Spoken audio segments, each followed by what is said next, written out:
जय गुरुदेव। आज हम हिंदी व्याकरण में एक नया पाठ पढ़ेंगे। ठीक है, पाठ का नाम क्या है? वर्ण और वर्णमाला। ओके, तो चलो हम जानते हैं कि वर्ण किसे कहते हैं और वर्णमाला क्या होता है। देखो, यहाँ पे दो लड़कियां हैं।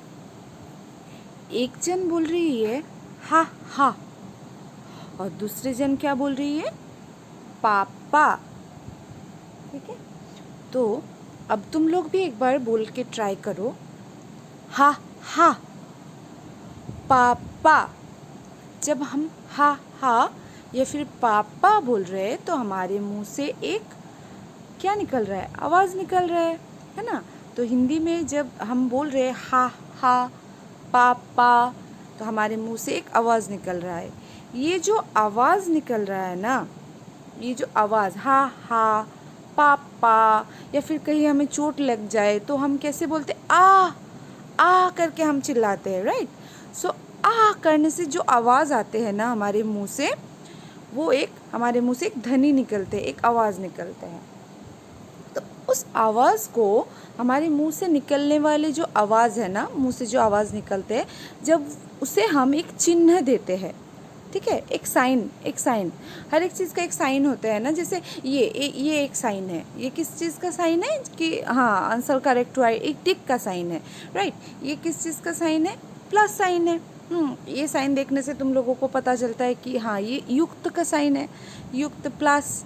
ओके, ये साइन देने से पता चलता है ये माइनस है, सब्सट्रैक्शन करना है। तो ठीक उसी तरह हर एक चीज़ के चिन्ह होते हैं। तो हमारे मुंह से भी जो आवाज़ निकल रहे हैं ना, उसको हम एक चिन्ह के रूप में डालते हैं। जब हम उसे एक चिन्ह देते हैं, हमारे मुंह से निकलने वाली आवाज़ को जब हम एक चिन्ह देंगे तो हम उसे क्या कहेंगे? वर्ण कहेंगे। वो तब हमारे पास एक वर्ण हो जाता है, वर्ण या अक्षर। ठीक है, यहाँ पे देखो, मैं वो जो हा और पापा शब्द है ना, उसको देखो क्या किया है। ये जो हा युक्त आ, ह जमा आ, हाँ, ह जमा आ, ह युक्त आ हा, ह युक्त आ हा हा। ठीक उसी तरह पापा, तो क्या होगा? प किसका ध्वनि निकल रहा है? पा आ, ऐसे देखो, प को उच्चारण करो, प। सिर्फ अगर हम सिर्फ बोलेंगे प तो किसका ध्वनि निकल रहा है? अ का, प, राइट। अगर हम बोलेंगे पा तो किसका, लास्ट में किसका ध्वनि, किसका आवाज़ निकल रहा है हमारे मुंह से? आ का। तो प में क्या है? आ।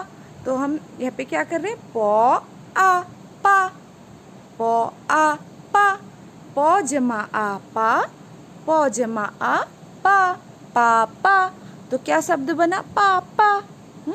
तो यही बात है, जो हम अपने मुंह से, हमारे मुंह से जो आवाज़ निकलते हैं ना, वो जो ध्वनि निकलते हैं, उसे ही हम वर्ण कहते हैं। तो ये जो प, ये जो आ, ये जो प, ये जो आ, ये सब एक एक वर्ण है, एक एक अक्षर है, राइट, एक एक वर्ण है। और वर्ण अलग अलग होता है, हमारे मुंह से अलग अलग ध्वनि निकलते हैं। जैसे मैंने कहा तुम लोगों को, अगर मैं बोलूँगी प तो हमारे मुंह से कौन सा आवाज़ निकल रहा है? प और अ, प अ, प।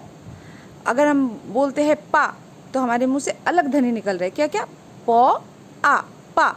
अगर मैं बोलूँगी का या फिर की, अगर मैं बोल रही हूँ की तो हमारे मुंह से अलग ध्वनि निकल रहा है, कौन सा? क ई, की। हाँ, अगर मैं बोलती हूँ कु तो कौन सा ध्वनि निकल रहा है? क उ कु।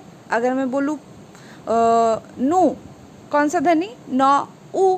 तो अलग अलग आवाज़ निकलते हैं हमारे मुंह से। तो वो जो अलग अलग आवाज़ निकल रहे हैं वही क्या है? वर्ण है, अक्षर। ठीक है, यहाँ पे देखो, वर्ण किसे कहते हैं?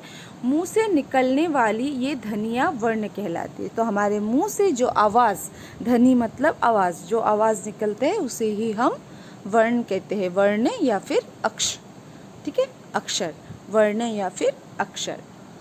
अब देखो, वर्णमाला किसे कहेंगे? तो देखो, यहाँ पे क्या लिखा है, वर्ण भाषा की सबसे छोटी इकाई होती है, इन्हें हम तोड़ नहीं सकते। जैसे मैं यहाँ पे दे रही हूँ एक वर्ण क, क, इस क को हम तोड़ सकते हैं किस तरह से ना, क प्लस ओ, क। जैसे मैंने कहा कि क क क क बोलोगे तो तुम्हारे मुंह से देखो एक आवाज़ निकल रहा है, वो आवाज़ कौन सा है, अ का ध्वनि निकल रहा है, क, ठीक है, क क अ क। इससे ज़्यादा इसको हम और तोड़ नहीं सकते, क को हम तोड़ नहीं सकते। क से सिर्फ हम अ को अलग कर सकते हैं, जो ध्वनि हमारे मुंह से निकल रहा है सिर्फ उसको अलग कर सकते हैं, ठीक है, इसको तोड़ सकते और इसको हम नहीं तोड़ सकते, ठीक है। एक ग्लास, एक कांच का ग्लास लिया तो उसको हम ऐसे ही ऊपर से फेंक दिया, वो कितना टुकड़ा होगा, बहुत सारा टुकड़ा होगा, टूट जाएगा, टूट के वो बहुत सारा टुकड़ा टुकड़ा टुकड़ा टुकड़ा हो जाता है, राइट। लेकिन इस वर्ण को हम तोड़ नहीं सकते हैं, वर्ण को हम तोड़ नहीं सकते हैं, ठीक है। बाकी वर्ण भाषा में और भी चीज़ें हैं, बाद में जाकर पढ़ोगे, उसको हम तोड़ सकते हैं, लेकिन वर्ण को हम तोड़ नहीं सकते। वर्ण भाषा की सबसे छोटी इकाई होती है, मतलब सबसे छोटी भाग है। एक एक वर्ण जोड़कर बहुत कुछ बनता है, उसके बाद वो भाषा होता है। भाषा का चैप्टर तुम लोगों ने पहले ही पढ़ा, क्या क्या पढ़ा तुम लोग, हिंदी भाषा, अंग्रेज़ी भाषा, उर्दू भाषा, ये सब मैं पढ़ाई। विभिन्न राज्य में विभिन्न भाषा है, विभिन्न भाषा बोली जाती है। तो एक भाषा बनने के लिए बहुत सारे वर्णों का मेल होता है, तभी जाके एक भाषा बनते हैं। हाँ, तो सबसे छोटी चीज़ क्या है भाषा बनने के लिए, वर्ण, सबसे छोटी चीज़, ठीक है, सबसे इम्पॉर्टेंट चीज़ और सबसे छोटी चीज़ होती है जिसको हम तोड़ नहीं सकते। तो वो चीज़ कौन सा है, वो है वर्ण या फिर अक्षर। एक एक अक्षर जोड़ के एक भाषा बनता है, ठीक है। एक एक अक्षर जोड़कर क्या बनता है वो हम बाद में पढ़ेंगे, लेकिन तुम लोग सिर्फ इतना जान लो कि हाँ, सबसे छोटी चीज़ क्या है भाषा के लिए, वर्ण है, सबसे छोटी भाग है एक भाषा बनाने के लिए। ओके, तो अब नेक्स्ट में हम लोग क्या जानेंगे कि वर्णमाला क्या है, ठीक है। माला, अच्छा तुम लोग तो जानते ही हो माला कैसे होता है। ऐसे सपोज ऐसे ऐसे करके कुछ कुछ फ्लावर एक साथ ऐसे जोड़ के ऐसे गोल गोल गोल गोल होके एक माला बनता है, राइट, ऐसे गोल गोल गोल गोल होके। अब जब माला हम लोग बनाते हैं तो सारे फ्लावर्स, सारे फूल एक लाइन में होते हैं ना, एक ही सारी में, एक के बाद एक, एक के बाद एक, एक के बाद एक, इस तरह से हम माला को सजाते हैं ताकि वो सुंदर लगे दिखने में, है ना। जितना सुंदर हो सके हम उतना सुंदर बनाते हैं माला को। तो ठीक वर्ण, हम जब वर्ण को एक के बाद एक, एक के बाद एक सजाते हैं ना माला की तरह, ठीक इसी तरह, हाँ, एक माला की तरह, तो वो हो जाता है वर्ण का माला। अगर हम फूल से बनाएंगे तो वो क्या होगा, फूलों का माला, और अगर हम वर्ण से बनाएंगे तो वो हो जाएगा वर्ण का माला, राइट। तो ठीक इसी तरह वर्णमाला हम बनाते हैं, फूलों की माला जैसे हम वर्णमाला बनाते हैं। लेकिन हम कैसे बनाते हैं, सारे वर्णों को एक के बाद एक, एक के बाद एक, क्रमबद्ध, मतलब एक के बाद एक क्रम, एक सारी में रखते हैं और उसका एक माला बनाते हैं, उसी को हम कहते हैं वर्णमाला। क्या, वर्णों के क्रमबद्ध समूहों को वर्णमाला कहते हैं। तुम लोगों को इतना मेमोराइज करने की ज़रूरत नहीं है, तुम सब इतना याद रखो, फूलों का जैसे माला होता है, एक के बाद एक फूल सुई और धागा में हम जैसे बांधते हैं, बांधने के बाद एक सुंदर सा एक माला बनता है, ठीक उसी तरह से अगर हम वर्णों को एक सारी में लगाएंगे तो एक वर्ण का माला बनेगा, तो वही होगा वर्णमाला। अब देखो, वर्ण दो प्रकार के होते हैं। हिंदी भाषा की वर्णमाला दो प्रकार के हैं, ठीक है। एक है स्वर वर्ण और दूसरा है व्यंजन वर्ण। एक है स्वर वर्ण और दूसरा है व्यंजन वर्ण, ये याद रखना। वर्णमाला दो प्रकार के होते हैं, स्वर वर्ण और व्यंजन वर्ण, ठीक है। स्वर वर्ण और व्यंजन वर्ण, जैसे स्वर वर्ण कितना है और व्यंजन वर्ण कैसा है, कौन सा है, ये हम अभी देखेंगे। ये देखो इस पिक्चर में ये दो बच्चे हैं, हाँ, ये दो बच्चे इस टेबल में देखो कुछ सेब एप्पल, रेड कलर का एप्पल, ग्रीन कलर के एप्पल इस टेबल में रखा हुआ है।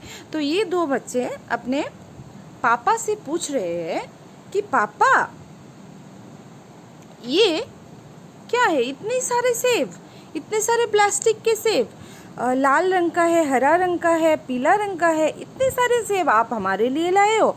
तब उनके पापा उनसे क्या कह रहे हैं कि ये जितने भी सेब देख रहे हो ये प्लास्टिक का सेब है और इसमें कुछ और छिपा हुआ है, और क्या छिपा हुआ है वो तुम लोग निकालो। तब वो क्या कह रहा है, देखो, 2 सेब को हाथ में उठाया इस लड़के ने। सपोज इस लड़के का नाम है राजू और इस लड़की का नाम है मीना। तो राजू ने 2 सेब को हाथ में उठाया, उठा के देखा, अरे इसमें तो कुछ लिखा हुआ है, इसमें तो ऊ लिखा हुआ है, एक में तो ओ लिखा हुआ है। इसका मतलब ये तो वर्ण है, ये जो प्लास्टिक का सारा सेब है इसका मतलब इस सारे में वर्णमाला है, सभी वर्णमाला छुपा हुआ है, जितने भी अक्षर है, जितने भी स्वर है, जितने भी व्यंजन है, सभी इस प्लास्टिक का जो वर्ण है इसमें है। तो इसे हम चलो ढूंढ के निकालते हैं। अब वो दोनों मिलकर उसको ढूंढ के निकालेंगे। तो उसके लिए हम क्या एक छोटा सा एक वीडियो देखते हैं। हिंदी की वर्णमाला में 11 स्वर है। अ, आ, इ, ई, उ, ऊ, रि, ए, ओ, औ। हिंदी में 33 व्यंजन है।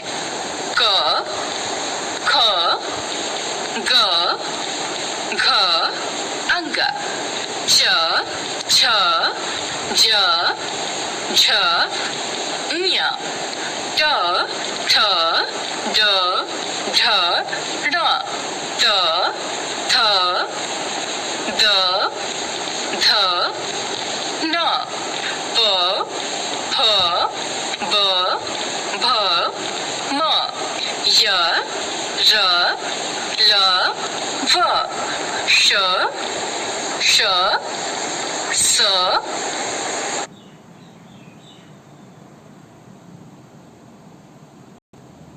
तो बच्चों हम लोगों ने यहाँ पे देखा कि किस तरह से वो स्वर और व्यंजन को अलग अलग किया। तो यहाँ एक चीज़ तुम लोगों को याद रखना होगा कि हिंदी स्वर वर्ण में कितना स्वर है, हिंदी वर्णमाला में कितना स्वर वर्ण है, 11। ठीक है, हिंदी वर्णमाला में 11 स्वरवर्ण है, मतलब 11। ओके, और 33 व्यंजन वर्ण है, मतलब 33 व्यंजन वर्ण है। हिंदी वर्णमाला में 11 स्वर वर्ण है और 33 व्यंजन वर्ण है। ठीक है, तो ये चीज़, इसके अलावा स्वर में इस 11 स्वर वर्ण के अलावा भी और 2 स्वर है और 2-3 स्वर है, जैसे अंग, आ, अह। ठीक है, अंग, अह, आ। तो इसको क्या कहते हैं ये हम बाद में सीखेंगे। ठीक है, लेकिन तुम लोग जान लो, अगर कि कोई तुम्हें पूछे कि हिंदी वर्णमाला में कितना स्वर वर्ण है तो तुम लोग कहना 11। ओके, और ठीक उसी तरह व्यंजन में भी कुछ 4 संयुक्त व्यंजन है, क्ष, त्र, ज्ञ, स्र। इसे संयुक्त व्यंजन कहते हैं। तो संयुक्त व्यंजन हम नेक्स्ट डे सीखेंगे कि संयुक्त व्यंजन क्या है। इसके बाद में और एक वीडियो तुम लोगों को दूंगी और तुम लोगों को मैं संयुक्त व्यंजन सिखाऊंगी। लेकिन हिंदी व्यंजन वर्णमाला में तुम लोग जान लो कि और जो 4 स्वर है, वर्ण है, वो क्या है, संयुक्त व्यंजन है। ठीक है, क्ष, त्र, ज्ञ, स्र, ये 4 संयुक्त व्यंजन होते हैं। ठीक है, तो इस वीडियो और इस चैप्टर से हमने क्या सीखा कि मुंह से निकले वाले ध्वनियाँ, मुंह से जो आवाज़ निकलते हैं उसको लिखने के लिए जो चिन्ह का व्यवहार हम करते हैं उसे हम वर्ण या फिर अक्षर कहते हैं। ठीक है, हिंदी में 2 प्रकार के वर्ण होते हैं, क्या क्या, स्वर वर्ण और व्यंजन वर्ण। ये चीज़ याद रखने के लिए है कि हिंदी में 11 स्वर 11 और 33 व्यंजन वर्ण हैं। ठीक है, क से लेकर ह तक व्यंजन वर्ण है, क से लेकर ह तक, क ख ग घ ङ च छ ज झ ऐसे करके। ठीक है, ऐसे करके क से लेकर ह तक 33 व्यंजन है। और मैंने जैसे कहा कि संयुक्त व्यंजन दो वर्णों के मेल से बनते हैं, ये मैं नेक्स्ट क्लास में तुम लोगों को डिटेल्स में सिखाऊंगी। ये जो क्ष त्र ज्ञ स्र, ये दो व्यंजन का मेल है, संयुक्त है। ये इस एक एक जो वर्ण तुम लोग देख रहे हो, संयुक्त व्यंजन देख रहे हो, क्ष त्र ग, ये दोनों व्यंजन का मेल है, दोनों व्यंजन का संयुक्त रूप है। तो कौन कौन सा व्यंजन उसके अंदर में है वो हम नेक्स्ट क्लास में देखेंगे। पहले तुम लोग इसको देखो और अच्छे से समझो। अगर किसी को कुछ भी समझने में कुछ भी प्रॉब्लम हुआ तो मुझे एक बार फ़ोन करना, मैं तुम लोगों को समझा दूँगी। ठीक है, तो आज के लिए वीडियो यहाँ पे मैं स्टॉप कर रही हूँ। Take care and bye bye.